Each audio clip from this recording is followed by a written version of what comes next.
नाशिकच्या वणी पोलीस स्थानकात अवैध मद्य विक्रीसोबत वाढदिवस साजरा करणं पोलीस उपनिरीक्षकाला चांगलाच भोवला असून वरिष्ठांनी दखल घेत संबंधित पोलीस उपनिरीक्षकाची थेट निमंत्रण कक्षात बदली करण्यात आली आहे। वणी पोलीस ठाण्यात कार्यरत असलेले पोलीस उपनिरीक्षक विजयकुमार कोठावळे यांचा वाढदिवस 2 दिवसांपूर्वी पोलीस ठाण्यात साजरा झाला।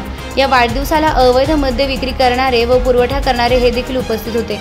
यातील काही जणांवर मद्य विक्री तसेच तस्करीबाबत गुन्हे दाखल असल्याची पोलीस दप्तरी नोंद आहे। या वाढदिवसाचे फोटो सोशल मीडियावर व्हायरल झाल्याने वरिष्ठांकडून या फोटोची दखल घेत पोलीस उपनिरीक्षक कोठावळे यांना निमंत्रण कक्षात पाठविण्यात आलं। दरम्यान वाढदिवस ही वैयक्तिक बाब आहे, त्यामुळे पोलिसांनी आपला वाढदिवस वरिष्ठ पोलीस ठाण्यात सार्वजनिकरित्या साजरा न करता घरीच साजरा करावा, असा आदेश तत्कालीन नाशिक परिक्षेत्राचे विशेष पोलीस महानिरीक्षक डॉक्टर विजूशेखर पाटील यांनी दिला होता।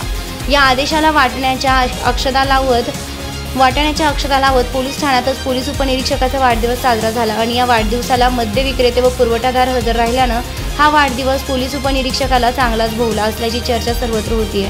भूमिपुत्र न्यूज नेटवर्कच्या यूट्यूब चॅनल आणि फेसबुक पेजला लाईक, कमेंट करा आणि शेअर करा आणि कमेंट करायला विसरू नका।